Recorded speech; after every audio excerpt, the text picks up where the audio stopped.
Gemma, the beautiful verses of Bhaja Govindam, beautiful because they reveal something deeply beautiful within us and the futility of all the journeys we take outside here in this material world versus simply closing our eyes and becoming aware of that beautiful presence that makes us beautiful and blissful from within. What a tragedy.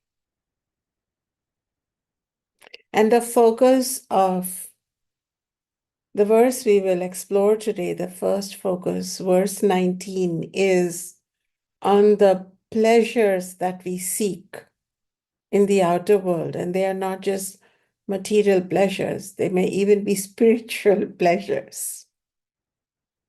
But the joy and the bliss that emanates from dwelling on the self within is something else.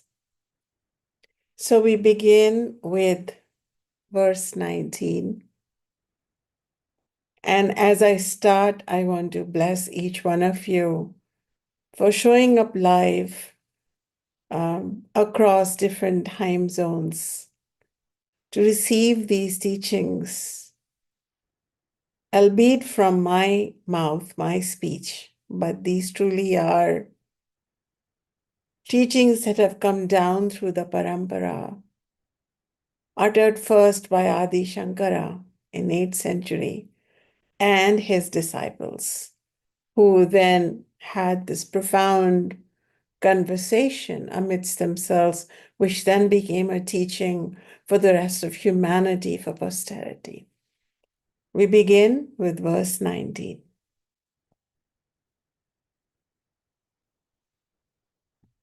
Yogarato va bhogarato va sangarato va sangavihina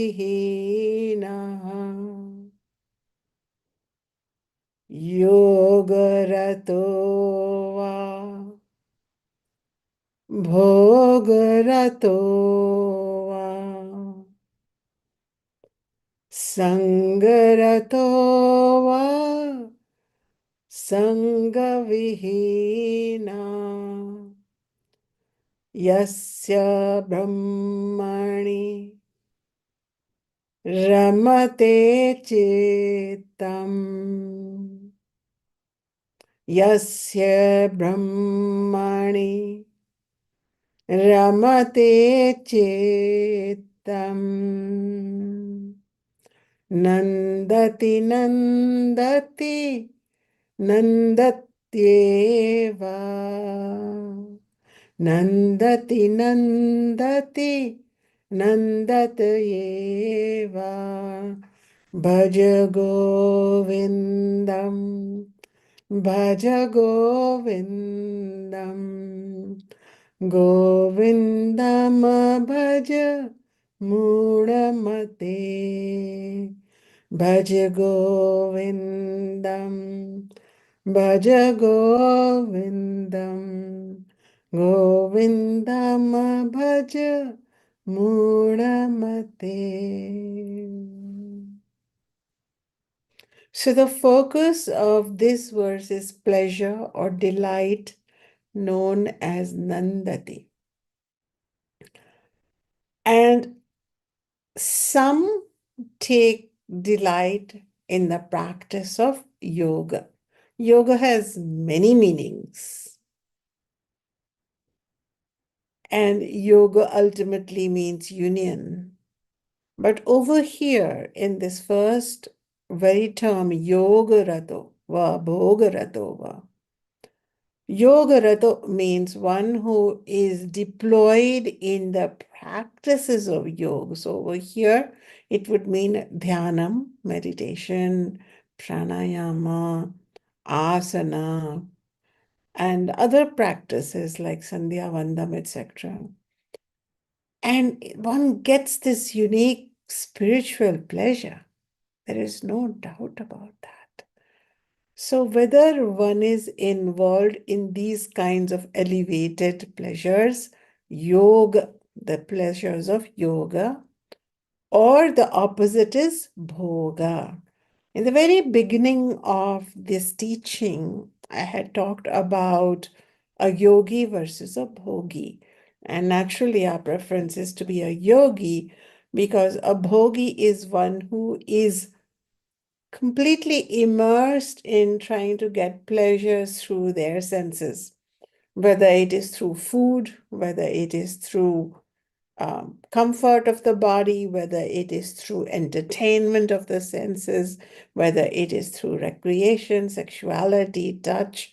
Some way or the other, the body and the senses are deployed to suck pleasure, moment to moment basis. In fact, their entire life, all their choices are made from the desire to pursue bhoga.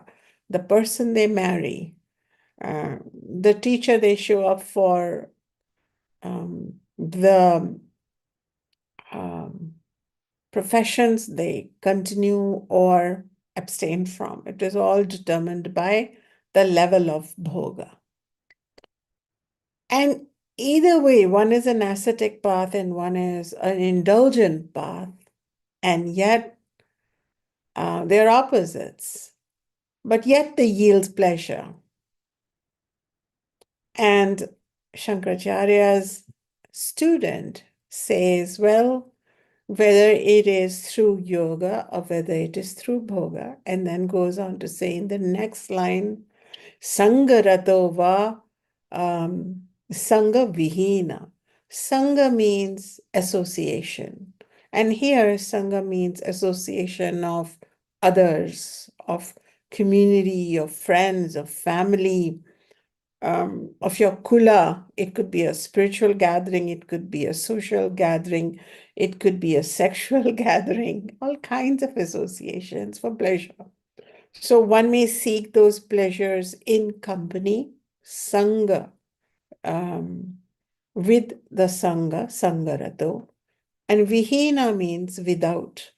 Or one may feel that my pleasure is heightened in solitude, in saying no to the circus of um, people, society, networks.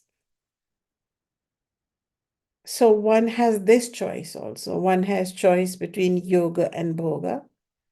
Chances are in bhoga, one needs others to fulfill one's needs. So whether you're doing it within, with associations of other people, or chances are that yoga is better accomplished, at least the physical practices of yoga or the meditative practices of yoga are accomplished in solitude for more pleasure. Otherwise, we get interrupted or disturbed. So whether you choose solitude. So he gives both these options, but then the student says, the student's name is Nityananda, the student of Shankaracharya. But then he says, Yasya Brahmani Ramate Chittam. But the one who is truly rejoicing, because why truly rejoicing? Nandati Nandati Nandatayeva means one who is truly, steadily contemplating upon Brahman, which is another name for Atman or the deep inner presence, the deep self. Only that one is truly rejoicing. Why? Because material pleasures and spiritual pleasures come and go. But the pleasure that comes from recognizing this self that lives hidden inside this physical body, it is bliss untold. I will tell you something very special, students.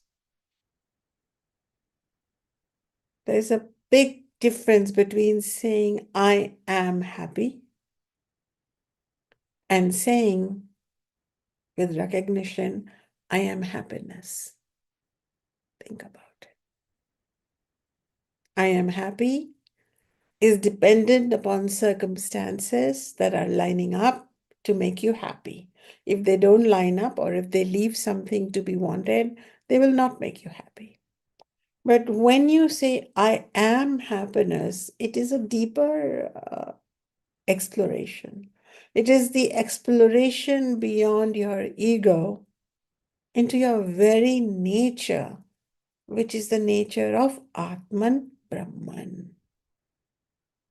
So the definitions of Brahman are many, but it comes from the root sound brih, which means that which is ever expanding, means there is something that is boundless within you. And it's amazing that until we are aware of it, we are unaware of it. But when we start inquiring into its nature, it expands so much that the whole universe becomes a mere particle in its infinite selfhood.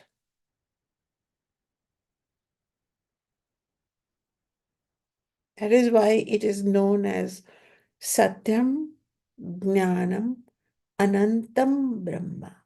These three terms are not separate. Satya means it's the one reality. Everything else comes and goes. This one reality is steady. That is why knowing this is to become steady across birth and death. Hold this mudra. Sit in this.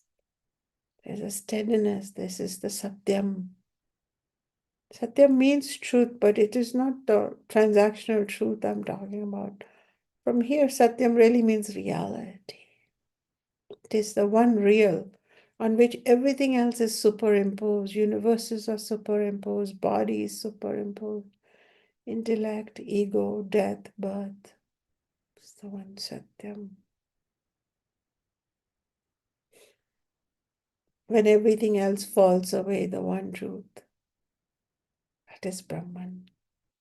It dwells within you. You are that. And Jnanam is one thing called knowing. Brahman doesn't know. Brahman is knowledge incarnate. It is the ultimate awareness in which knowledge comes and goes. It is the capacity. It is the ultimate knowingness. So Jnanam. It knows itself. And Anantam, it is boundless. It is not limited by time. It always was, is, and will be. And knowing this Brahman is the whole quest of all the Vedic sciences. The purpose of yoga is to know this Brahman. The difference, if you are curious, between Atma and Brahman is no difference.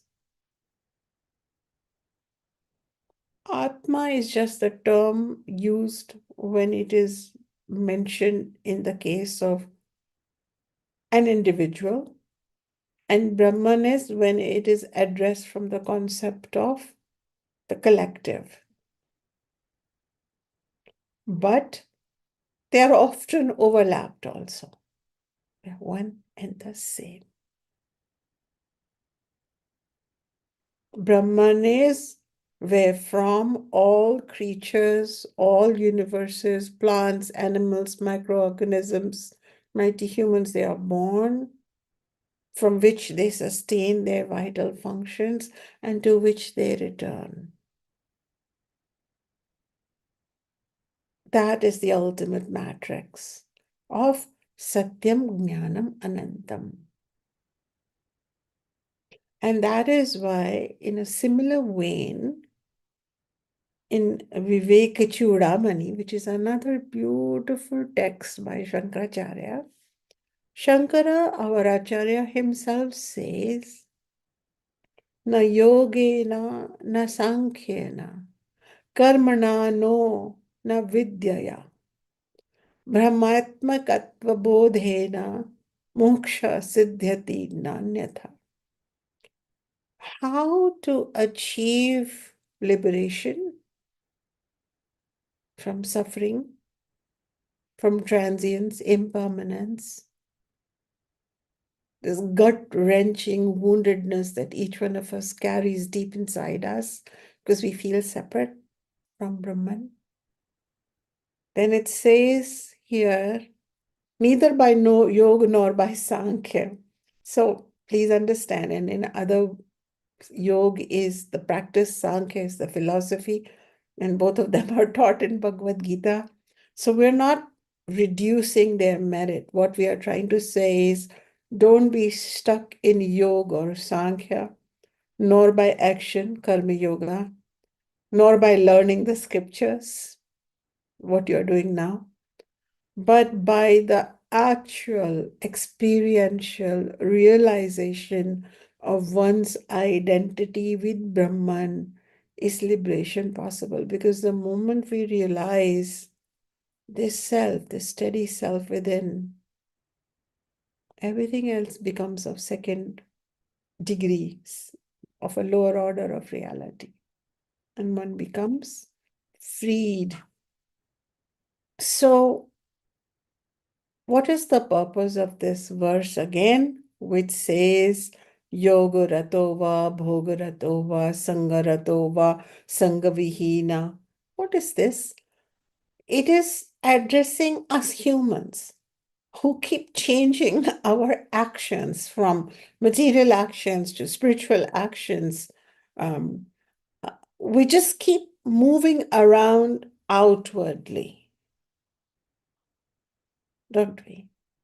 I think I think I'll just go off on a pilgrimage now. I think I will change my clothes now. I think we've done those verses earlier also, where you are doing Ganga Snanam, you are taking dips in the Ganga. It's not ordinary dips. Millions of people take dip in Ganga because they think that that is the only way to be liberated. Before they die, dead, half dead people are being dipped. Somehow it will rescue us. But the fact is that you can do all this, but now we are talking about the real deal, the real work here. So we're moving towards that. And so this is why it has become clear that, look, let's bring in the consideration of self and truly, inwardly, quietly, not necessarily announcing to the whole world, your identity changes. How does your identity change? Let us look at yet another verse, verse 161 from Vivek Chudamani, in which Acharya says, Atratma buddhim tajamuda buddhe tvam mam samedosti purisharasho सर्वात्मनि ब्रह्मणि निर्विकल्पे कुरुष्व शान्ति परमां bhajasva. What does Shankara says in this other verse, in another hymn, in another text, he says, once again he says, "Oh foolish person, Moda Buddhe, cease to identify yourself with this bundle of skin, flesh, fat, bone, and filth, because you're also carrying pounds of stool in you, known as purish, and identify yourself instead with the Param Brahman, with the ultimate truth, Brahman, the self of all, and thus attain to supreme peace." So we are being jostled here. We are being told that at a gross level, we are being pointed out that a study of Vedanta, which is the study of Atman, Brahman, our true nature, is the most important, most crucial learning. Jnana Yoga is the highest yoga, which we are building towards, which I've been teaching and we'll continue to invest our time in the Vedic Studies Circle. But you are understanding that our heads are being turned towards the real business. You see, there are so many people who are meditating for decades, but they are no closer to Brahman. They meditate 20 minutes a day, morning, evening. I've added an afternoon practice. I feel so good. But are they free of samsara? Are they free of suffering? We cannot say. We cannot say. As a result, now we move towards verse 20, in which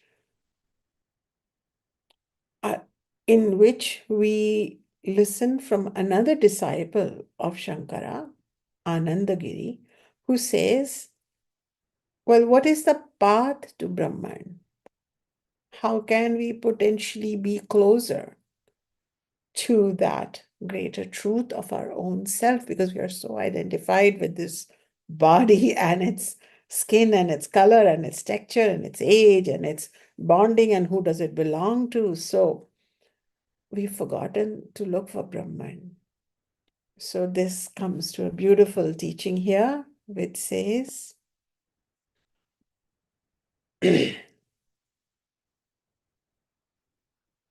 Bhagavad Gita Kinchitadhita Ganga Jalalava Kanika Pita. Again, Bhagavad Gita Kinchitadhita Ganga Jalalava Kanika Pita Sakradapi Yena Murari Samarja Kriyate Tasya Yamena Na Charcha Sakradapi Yena Murari Samarja Kriyate Tasya Yamena Na Charcha Bhaja Govindam Bhaja Govindam Govindam Bhaja Mudamate. So what does Anandagiri say? He says, let a true seeker, someone who is genuinely wanting to be liberated from moha, from the delusions of samsara in our mind, let them read kinchita. Let them read even a little bit. Let a man read or learn even a little bit from Bhagavad Gita. So you can say check because you are doing that on a regular basis. And let them drink just a drop of water from the Ganges. Now, the Ganges is a very holy river. But we're going to understand what this Vedanta student means by Ganges here. Because people physically go to the river and you can buy bottles next to the river bank for some few coins, and then people fill that water and bring it home. Something remarkable about the Ganga must be due to the kind of minerals there are in it, that this river water, even if you drink that few drops of that water 20 years later, so 20 years later you open that bottle, it will feel fresh as ever. Or at least that is how it used to be 40, 30 years ago. Now it is too polluted, and I wouldn't recommend drinking that water because the people who worship that water have polluted it. They are so unconscious about the real relevance of Ganga. So I wouldn't recommend it. But this verse says that a little bit of study of the Bhagavad Gita, and we don't study on our own. These are Shastra. Shastra is always Guru Mukha, spoken from the teacher's mouth. So you go to satsang, you listen, you learn, and you put a few drops of Ganga, you drink a few drops of Ganga, which has a double meaning here, and then says, and worship means offer bhakti towards Murari. Murari is another name for Govinda, which is another name for Krishna, which is another name for Vishnu, which is another name for Ishvara, which is another name for the totality of Brahman, worshipped as God. So then the last line says that such a person kriyate tasya yamena na charcha, yama. This person will have no altercation and nothing to discuss with Yama, the god of death. Then Ishvara comes as death, is known as Yama. It's one Ishvara, one truth, one reality. But that one Brahman becomes us who are lost. That one Brahman becomes Ishvara who shows us the way. So Brahman is and that one Brahman is the self. So it's very fascinating. Same matrix. So that same Brahman comes as Yama at the time of death. And most of us, Sansari people, full of moha, who think that they will become extinguished if the body is dropped, they are afraid of Yama. But such a person will probably become immortal. How? Through knowledge. Who? Who has understood the purport of Gita even a little bit. The word interesting here is kinchita. Little bit, even a little bit. A verse or two, as my Guru Baba used to say, can become the raft that takes you across samsara. If you really get the purport of even one teaching, you're good to go. You're more, you have more immunity. And then of course drinking that drop of water from the Ganga, which really here means Ganga here really means knowledge, and I'll explain how. So kind of the unconscious or the uninstructed rather people. They're not bad people. They're just uninstructed. So they're not conscious. They've converted into a physical act of drinking Ganga or dipping into it. But Ganga for us in all our Vedic teachings means the stream of consciousness that emerges through higher contemplation and knowledge. So really assimilating that. Then what happens is that when death will come, you will have nothing to discuss. You will just smile like my Baba did with his beautiful eyes wide open, smiling, chanting Om. He went into Yama's fold. And such was the smile and the expression is an eye that even in the body that he quit, that expression stayed of joy. And he had, for some reason, blue-gray eyes. And those eyes were just lit up. So you knew what he had encountered at the moment of his transition. Now, how does that happen? Why do we have no argument with death? What is that immortal knowledge which is contained in the Bhagavad Gita? And Bhagavad Gita is what? It's an Upanishad. And while there are 108 important Upanishads, perhaps one of the most well-known, almost a class by itself Upanishad is the Bhagavad Gita. And the Bhagavad Gita in chapter 18, verse 71, itself Krishna, who is Bhagwan, who is Ishvara, announces श्रद्धावाननसूयश्च शृणुयादपि यो नरः सोऽपि मुक्ता शुभाल्लोकान् प्राप्नुयुत पुण्यकर्मणाम्. What does it mean?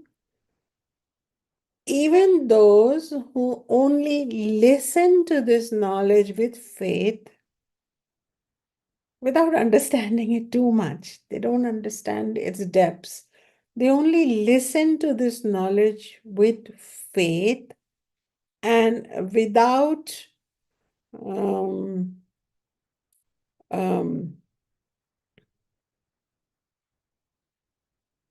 without without envy of, oh, those spiritual people, can I be that? Can I be this? Just simply listen. Just listen. Then they are liberated from all their dark karmas and they attain auspicious abodes where the pious dwell. What does it mean? That at the minimum, we there are higher lokas, higher dimensions of existence. If this exists, the Vedas were very clear that there are higher 7 dimensions above, and we get a natural promotion to those lokas. So he reassuring us that you may not be an expert in Sanskrit and grammar and many years of study, but your sincerity is there. You truly are listening because you know that Bhagavad Gita is a well-known text which has wisdom for all people, not just Hindus, and that it liberates the soul from its own wrong perceptions, the moha. Then you shall be helped. And there is a story in the tradition of Shankaracharya which is very important for the listening aspect.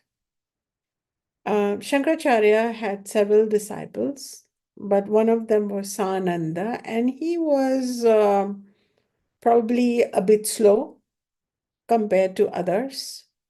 And he was not so smart, so dexterous with words, and um, he was a bit behind from everyone else in his class, but he listened with rapt attention when his guru spoke. He was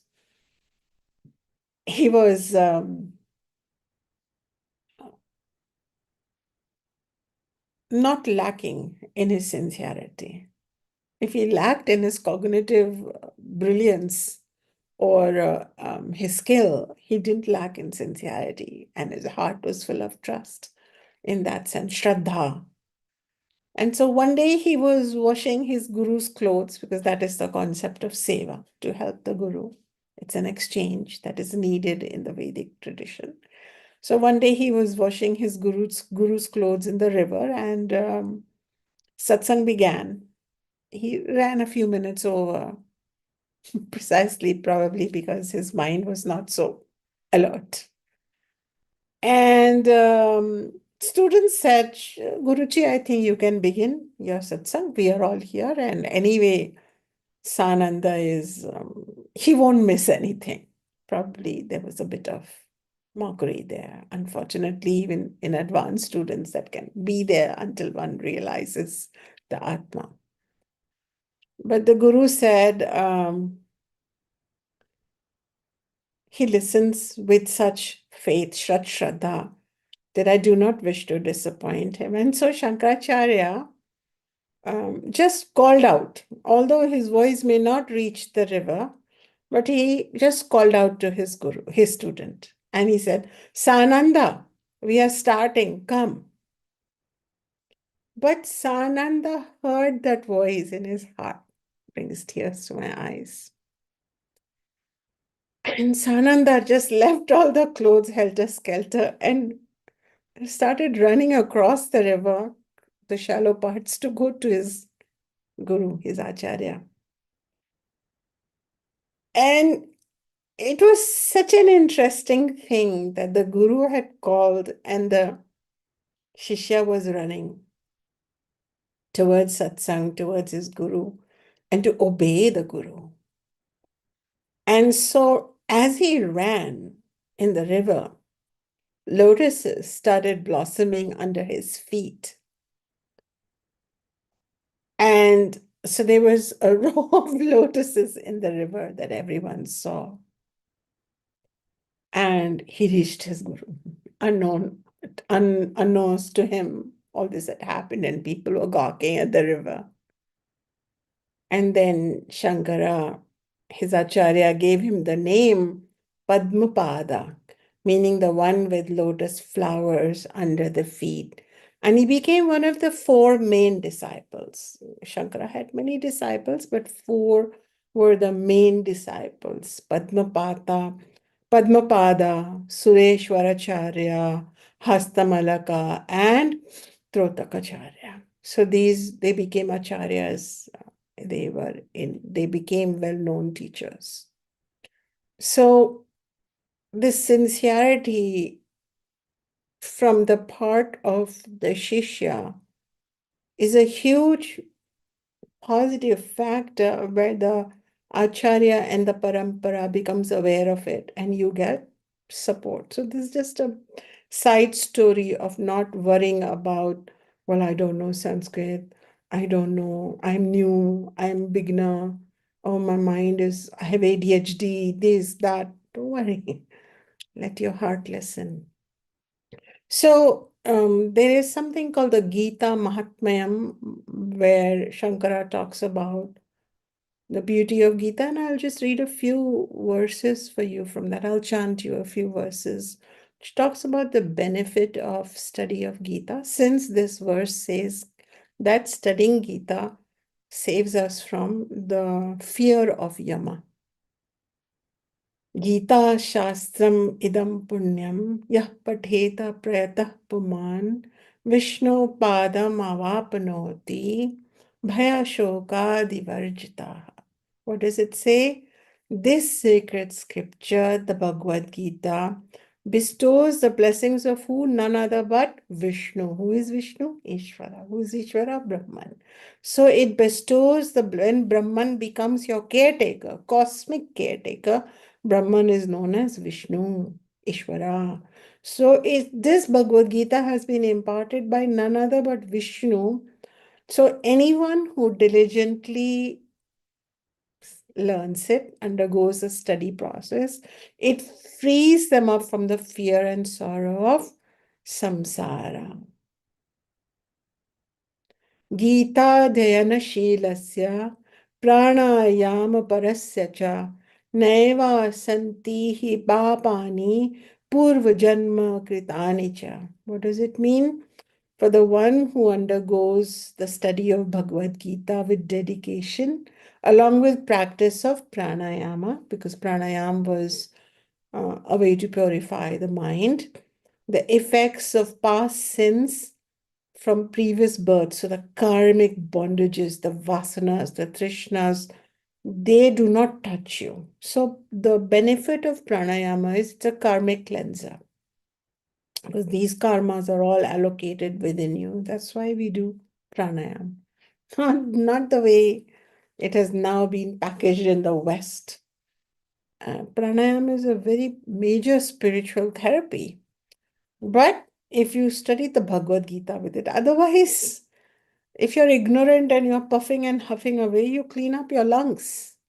But it's only with Bhagavad Gita and pranayam that you clean up the karmas. So that is another thing. Then, maline mochinam pumsam jalasnanam dine dine sakrit gita mritasnanam samsara malanashanam. When a person cleanses themselves daily by showering with water. But those who bathe, now here is the mention of Ganga, those who bathe even once in the sacred waters of the Bhagavad Gita, like the Ganga, they are freed from the impurities of worldly existence. Maline mochanam pumsam, jalasnanam dine dine. Every day we rubbing and cleaning our body. But you want the Amrita Snanam, you want this bath of nectar to remove the residue of samsara.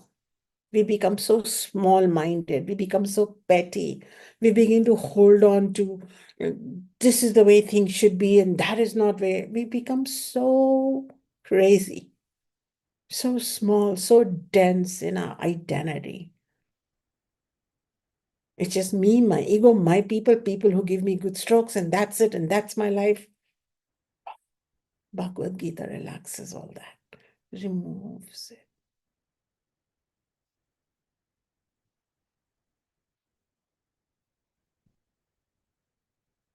So we always chant, Tvameva Mata cha Pita Tvameva. Tvameva Bandhuscha Sakha Tvameva. Tvameva Vidya cha Dramanam Tvameva. Tvameva Sarvam Mama Deva Deva. So we say to Ishvara, you truly are my mother, you truly are my father. What is mother, father, you gave me? This whole setup you gave me. So you, the ultimate reality, you are my mother, father. You are my relative and you are my friend. You are the knowledge and you are the wealth that I have in my life. You truly are my all, my God of gods, right? As a result, we have this importance of Gita. And as you know, that Gita is something that in our studies, we are always looking at Gita, no matter what we are studying. We are looking at Bhaja Govindam, we are referring to Gita. We are studying Tattva Bodha, we are referring to Gita. We are reading my book, Sovereign Self, it is full of Gita. So Gita is everywhere.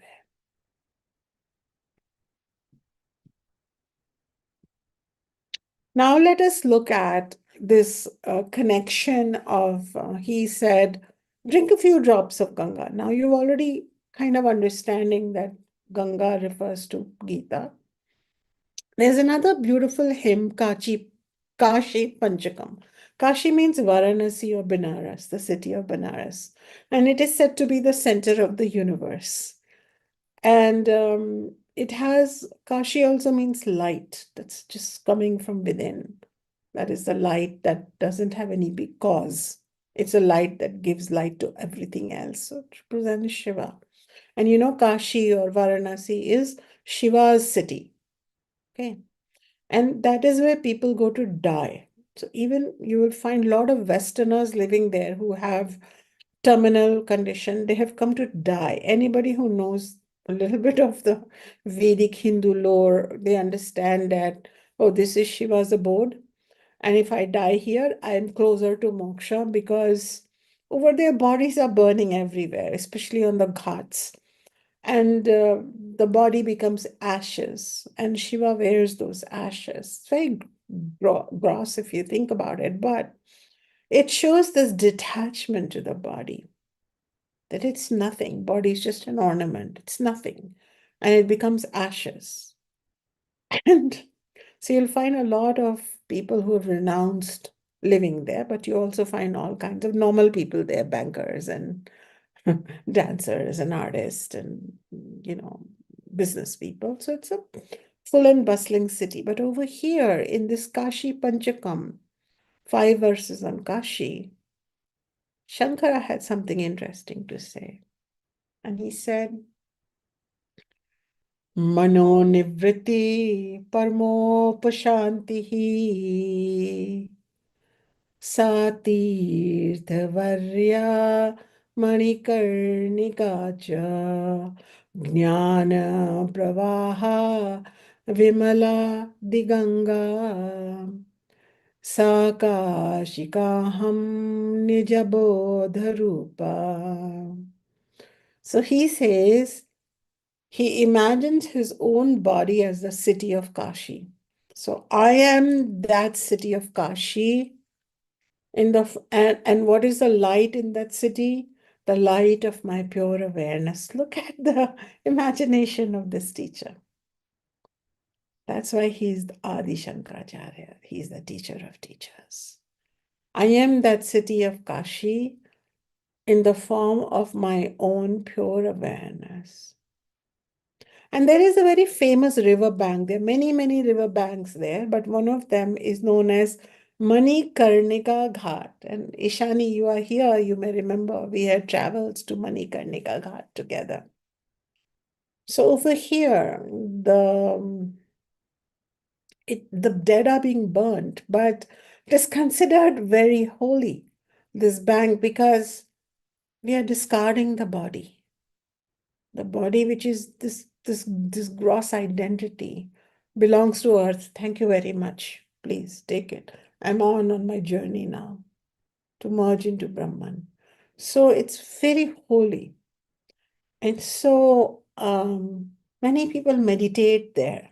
They don't cry, they meditate. And when you go there, the fear of death goes away. That is for sure.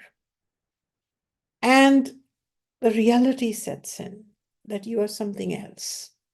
So, and he says, so the first line he says, I am that city of Kashi in the form of my own pure awareness. And then he says, and the supreme peace that I have in the quietude of my mind is like that Manikarnika Ghat. It's like that special place where the dead are being burnt next to the river Ganga, the holiest of the holy place.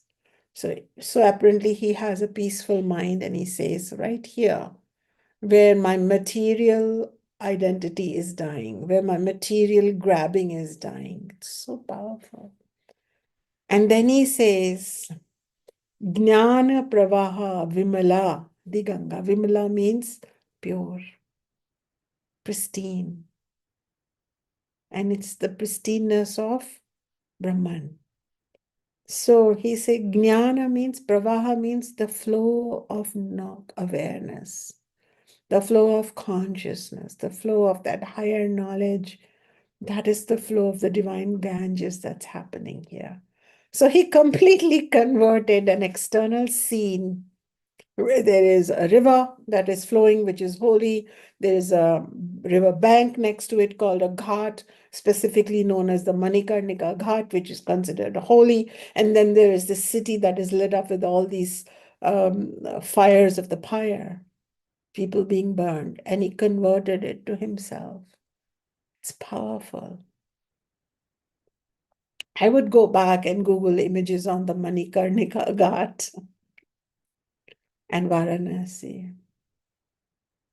So right here, when we hear from Bhaja Govindam that take a few sips of Ganga water, what it means is become enchanted with this divine awareness. And the final piece of this teaching is the worship of Murari. The final teaching is that um, um, the final teaching is that Murari Samarcha, that one is read or study Bhagavad Gita, sip a few sips of Ganga water. The third one is worship at least once Murari. Worship occasionally Murari, which means Krishna, which means Vishnu. So Murari is another name, like I said, for Krishna, for Vishnu, which is Ishvara, which is Brahman. And what is this worship?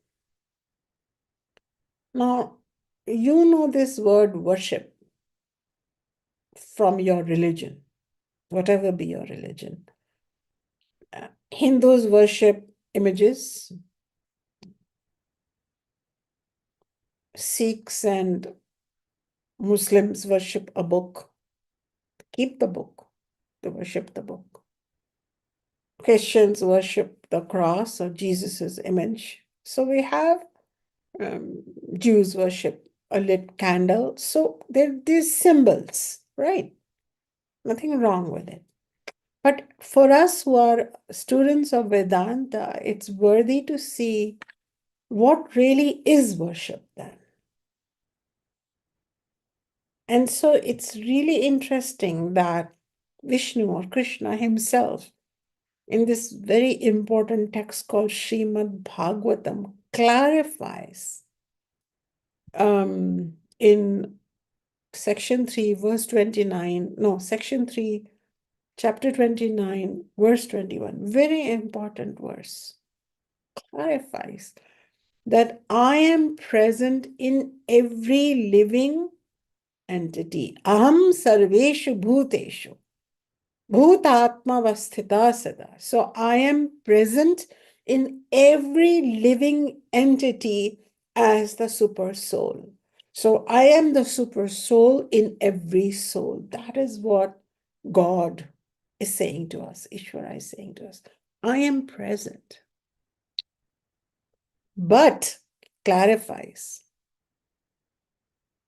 that indifferent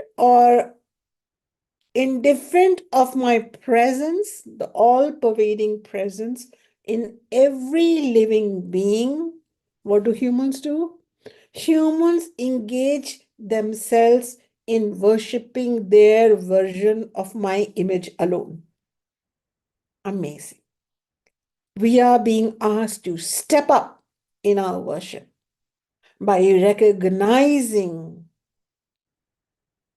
Ishvara in all beings. Take a moment now to close your eyes and think of the person you're most disgusted with or hate the most.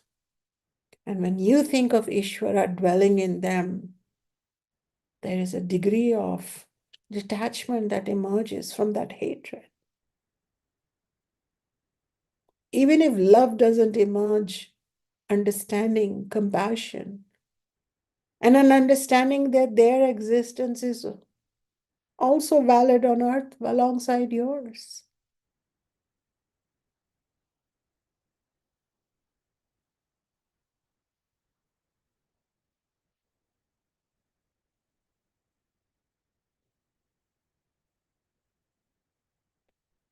Tama vajnaya mam artha kurutercha vidambanam. It is so, the next line saying that they are indifferent to this, that I am present everywhere. So we are being taught to become sensitive. That is worship.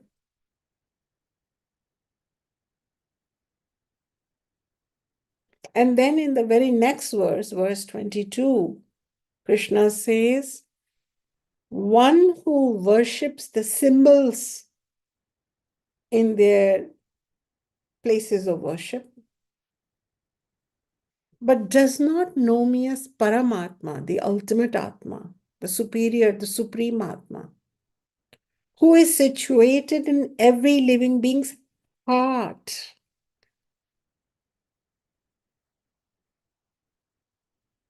Must surely be in ignorance. This is compassion for Krishna says they are ignorant of the reality. And so they are offering their oblations. So we do this fire worship where we offer things into the fire, but they are offering it into ashes. So their prayers are going nowhere. Why? Because people who profess to belong to one religious group or another and do not, it is sad, some religions even say God is only this God. So that's a very small version of it. And then we also feel uncomfortable with another God. We become uncomfortable with the people who are worshipping another God. So this is what religions have done. They have made us narrower and narrower in our vision. This is where we have to take the science of Krishna, the science of Vedanta, where Krishna is not saying worship me as the Hindu symbol.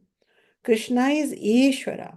Ishate iti Ishvara, that who dwells in all beings in their heart, is saying, worship me there by recognizing me there.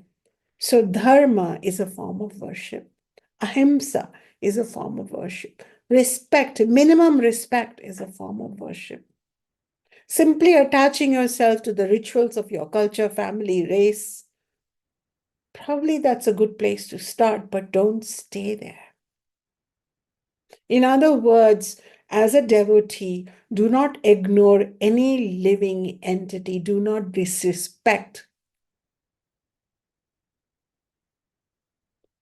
because God is present in every heart. That is the Vedantic understanding of God. And as a result,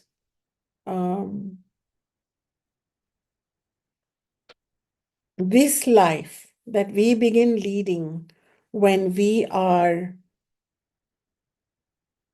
truly in this enlightened vision of God.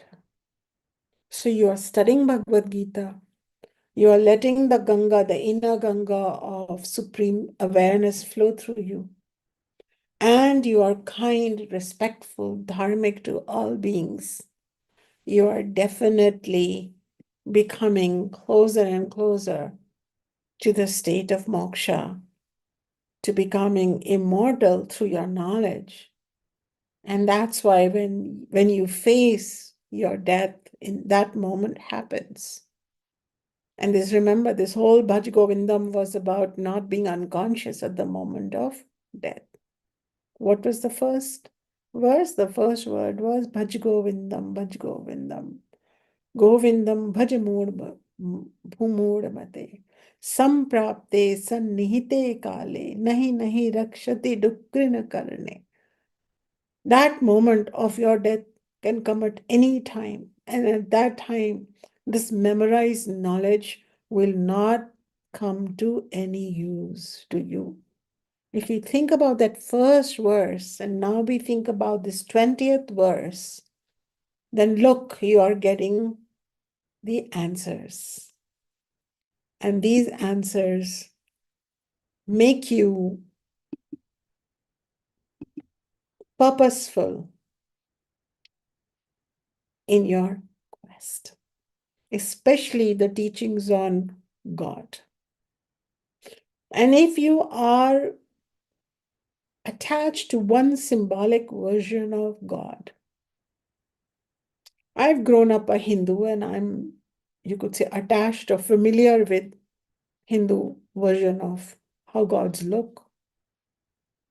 But now the work begins where we take this God and see it present in the heart of those who are of different religions, who are atheists, who are agnostics, who we dislike, who have hurt us, who are rapists and criminals. But if you still see in their heart, unbeknownst to them, God dwells. These children are far from the truth of God, but God dwells as a possibility. Then our vision changes. And that truly is becoming nirmoha, or delusion free on its own.